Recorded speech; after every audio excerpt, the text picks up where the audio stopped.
For the first time since Scott Frost firing, we were able to hear from the players on the decision and what this week has been like for them. Guys using words like tough and emotional. No glass slipper in sight outside of Princeton's locker room, despite them being labeled as the Cinderella team of this year's NCAA tournament. Yeah, Andy, that bases clearing double from Cole Foster, easily the play of the game. But what makes that play even more incredible is the fact that Foster has been battling through an illness. Well, just like last season's matchup, Creighton and San Diego State coming down to the wire, only this time the final result not falling in the Jays' favor. With the game tied at 56, Ryan Nembhard was called for a foul right here on Darian Tremmell. An NIL deal can be something as simple as a student athlete posting a product on social media and receiving compensation for it.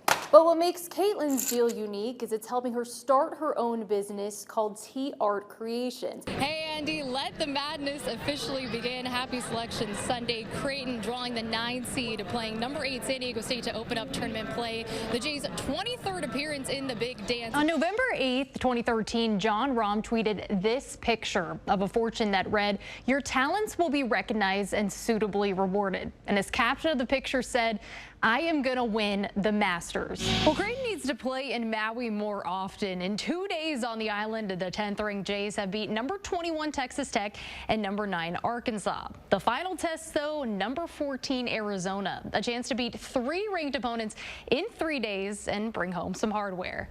1969 was the last time Creighton and Arizona actually met on the hardwood. Trey Alexander, though, setting the tone early in this one. Jumper off the key for 2 gives the Blue Jays their first lead of the game. Later in the half, Mason Miller right here, unguarded, makes Arizona pay with the tray. That's going to pull Creighton within 1. Still in the first half, Alexander showing why he's nicknamed Tricky Trey. Nice sneaky floater right here, 5 of 6 for 12 points in the first 20 minutes for him. And then the second half, Ryan Nembhard only 3 points in the first half. Well, that would give him 14 in the second, pulling Creighton within 10. Then under 2 minutes to play, Jays need something big to happen. Well, they look to Baylor Shireman, who hits the deep 3, and it's a 4-point ball game. Nembhard, though, sent in line with 2 seconds left, makes the first free throw, banks the second, trying to get the ball back. Arizona, though, recovers it, forcing Creighton to foul. And then with 0.2 seconds on the clock, Arizona would get the win, 81-79, the final, handing Creighton its first loss of the season.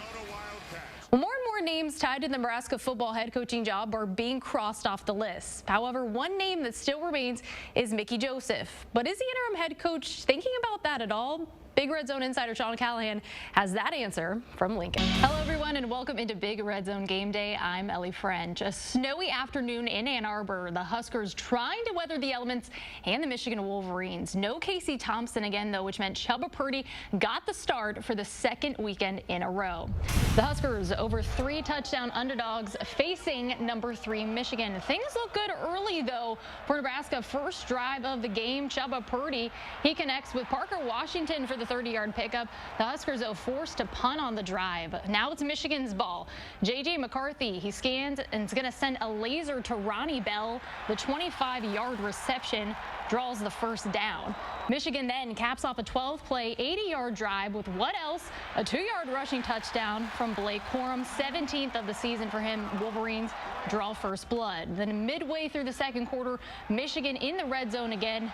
McCarthy to Bell again, this time for 6. From unranked to number 7 in the nation, Creighton men's soccer making an appearance in this week's United Soccer's Coaches Association poll. The Blue Jays winning 6-0 and 6-1 over the weekend, but the road only getting more difficult. At home Friday, they're hosting St. Louis, and guys, this is the first time since November of 2018 that Creighton men's soccer has been ranked in that top 25. Scored 12 goals in 2 games. That's pretty good. Right. Like I said, road gets tougher, but they look good. The Swobodas were once a family of 4, Grace the baby of the family, but that all changed in 2010 when Lizzie was born. Grace was great at making Lizzie laugh and got her interested in a lot of things that she liked. One of those things was swimming. As the older sibling, Grace gave Lizzie advice on how to improve in the sport, even though she didn't always listen. We butted heads a ton, so we're both very stubborn. But I feel like I learned, she matured a lot at closer to the end, like after she was diagnosed and stuff. In September 2021, Lizzie started experiencing severe migraines, the Swobodas thinking it was remnants of COVID. We went into Children's Hospital and got a cocktail of things for the migraines. But the headaches continued, so Lizzie underwent an MRI. Later on that afternoon, we found out that she had a large tumor inside of her brain that was about the size of a softball. The tumor was found to be a grade 4, fast growing and aggressive. She just didn't stop and she didn't complain a ton. She just like kind of persevered through it. Drawn to swim for its tight-knit community, Grace leaned on the support of her teammates while Lizzie was undergoing cancer treatment. My friend Grace, she decided that we should put like #LoveLizzie on the back, and so we did that on both of our backs. That was during last year's state swim meet, a time when the Swobodas made a difficult choice regarding Lizzie's cancer treatment. She swam on Friday for her prelims, and after that we had to tell her that Lizzie was going to be placed on hospice.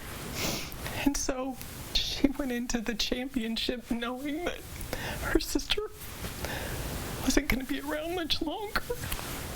In the finals for the 100-yard breaststroke, Grace placed 6th. 6 days later, Lizzie passed away. She was 11 years old. The day after her funeral, I went down and I went to the sectionals meet, like spring sectionals meet in Columbia, Missouri, and I kind of just left it all there. She really got herself into, I mean, not that she wasn't focused on swimming before, but I think it was great for her to have that.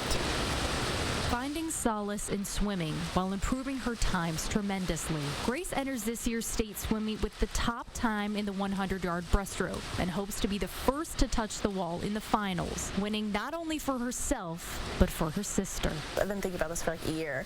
Like, if I ever were to win state or anything like that, I was like, oh, that's for Lizzie, you know. She's like always watching down. I know she's proud. She's looking down with a big smile. Keeping Lizzie's memory alive in the water and in everyday life. We're never like just 4 family members. We're always going to be 5. In La Vista, Ellie French, KTV News Watch 7 Sports. Pablo Picasso once said, "You don't make art, you find it." Jerome Ehrlich is proof of that. I get inspiration from something every day. Something just like catches my eye. Which made November 21st, the date of this year's Class A football championship, just another day for Ehrlich. I'm watching that game on Monday, and it was just an incredible game. And I mean, the way it ended, it was just amazing. Tristan Alvano to win it. Alvano got it. Wow! What a finish! Alvano wins it for Westside. I was just going nuts. I'm like, I have to paint this guy. Ehrlich found a picture he wanted to replicate that night and began painting the next morning. Less than 24 hours after the game's completion, the painting was finished and posted on social media. He mentioned me and said that, you know, he made this, and I was just blown away. I mean, it looks so good. He says I'm going to drop it off at Westside next week. I was like, wow, that's awesome. Ehrlich followed through on that commitment. I'm walking up, and he's sitting there waiting, and he's taller than I thought. Taller than I thought he was, and just so polite. Man, it was way better in person. It was incredible. We have it hung up in my house. I mean, that's something that I can take with me for forever. 2 strangers bonded together by a moment that impacted their lives in a positive way. You know, it's not every day someone paints a picture of you. Just being able to have that in a painting form, and you know, someone I've never met was so inspired by it. It shows that it's bigger than football, I think. I just want people to know that the good things they do, you know, they can be noticed. And for me, as an artist, I want to paint those things. And for Alvano, he's reminded of Ehrlich and that game-winning kick every time he walks down his hallway.